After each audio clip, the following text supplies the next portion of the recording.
को जैमसी की आप सबका स्वागत है divine truth with Rajendra Kaur पर, जहां हम मिलते हैं खुदावंद के जीवित वचन को लेकर। हमारा आज का वचन है रोमियो 8 उसकी 18 आयत में लिखा, मैं समझता हूं कि इस समय के दुख हमारे लिए उस महिमा के सामने कुछ भी नहीं जो हम पर प्रकट की जाने वाली है। क्या आप भी अपनी लाइफ की मुश्किल घड़ी में सोचते हैं कि आखिर ये हमारी लाइफ के जो दुख हैं वो कब खत्म होंगे, कब हमें इन दुखों से परमेश्वर आज़ाद करेगा, कब हम अपनी लाइफ में उस सुख का, उस आनंद का स्वाद चखने पाएंगे। ऐसी परिस्थिति में ये खुदावंद के जो वचन है वो हमें एक भरोसा देते हैं कि जो हमारी लाइफ में आने वाली महिमा है, ये दुख तो उसके सामने कुछ भी नहीं। जो हमारी लाइफ में होने वाला है, जो हम अच्छी चीज़ों को, बड़े स्थानों को, बड़ी पदवियों को लेने वाले हैं, वो तो इस दुख के सामने बहुत बड़ी हैं। ये तो दुख उनके सामने कुछ भी नहीं है। ये वचन पौलुस ने रोम के विश्वासियों के लिए लिखा था। वो इन वचनों के द्वारा उन्हें समझाना चाहता है कि जो इस समय के दुख हैं वो कुछ भी नहीं है। वो इन वचनों के द्वारा उन्हें ये समझाने की कोशिश करता है कि जो इस समय के दुख हैं, तकलीफ़ें हैं, मुश्किलें हैं, वो आने वाली महिमा के लिए, आने वाला जो समय है उसके सामने वो कुछ भी नहीं है। चाहे वो आत्मिक हो, मानसिक हो या शारीरिक हो, वो सब अस्थाई है।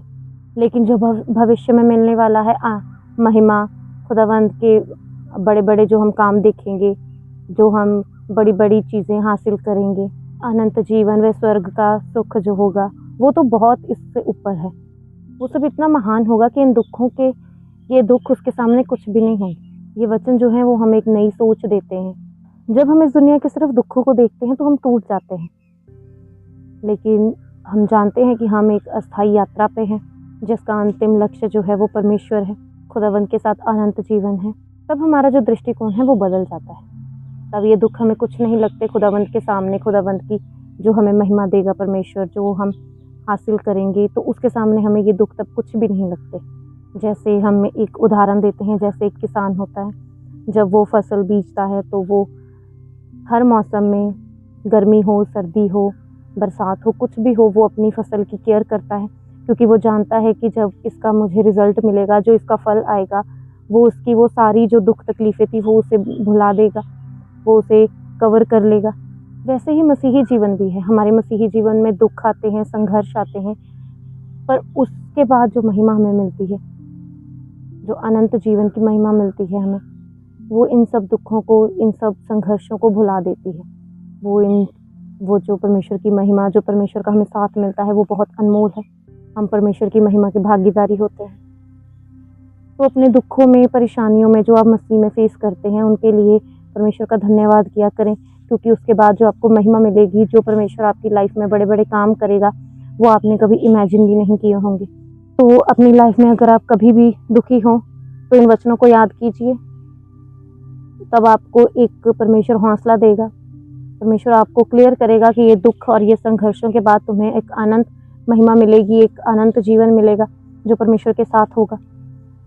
जो सुख मिलेंगे तुम्हें परमेश्वर, उन्होंने कोई दुख नहीं मिलाएगा। ये वचन जो है वो हमें धीरज देते हैं, हमें आशा देते हैं कि हमारा दुख जो है वो कभी भी व्यर्थ नहीं जाता। परमेश्वर हमारे दुखों को सुखों में बदलता है। हर दुख, हर तकलीफ, हर आंसू एक मकसद से होता है, और अंत में हमें ये सब उस अनंत महिमा की ओर ले जाता है जो हमें परमेश्वर देगा।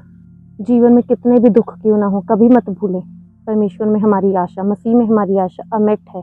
हम अकेले नहीं हैं, परमेश्वर हमारे साथ है। एक छोटी सी प्रार्थना को करेंगे। हे परमेश्वर, हम तेरा धन्यवाद करते हैं परमेश्वर आज के वचनों के लिए। खुदावन परमेश्वर, हमारे दुखों में, हमारी तकलीफ़ों में, हमारे संघर्षों में खुदावन, हमें खुदावन तेरे ऊपर भरोसा करना सिखा परमेश्वर। हमें वो मजबूत बल दे परमेश्वर कि हम तेरे वचनों पर खरे उतर सके परमेश्वर। हम तेरे वचन जैसे कहते हैं कि ये सारे दुख, ये सारे संघर्ष, ये सारी तकलीफ़ें, ये सब तेरी महिमा के लिए होती हैं। इन सब के बाद हम तेरी महिमा को देखने पाएंगे परमेश्वर। परमेश्वर, हमें याद दिलाते रहे कि तू हमारी तकलीफ़ों को देखता है, हमारे संघर्षों को देखता है, और एक बड़ी महिमा हमारी लाइफ में खुदावन तू लेके आता है परमेश्वर। हम तेरे ऊपर फेथ करने पाएँ 100% खुदावन, हम तेरी राहों पर चलने पाएँ। ये दुख, ये तकलीफ़ें हमें तेरी राह से भटका ना सके। तू हमारे लिए बहुत बड़ी खुदावन एक महिमा को तैयार कर रहा है, जो इन सब दुखों से, सब तकलीफ़ों, सब संघर्षों से खुदावन बहुत बड़ी है परमेश्वर। हम खुदावन तेरे जीवित नाम में मांगते हैं, आमीन। अगर आपको ये वीडियो आज की अच्छी लगी तो वीडियो को लाइक करें, शेयर करें, और हमारे channel divine truth with Rajendra Kaur को सब्सक्राइब करें। कल मिलेंगे नए वचन के साथ। सबको चैन से की।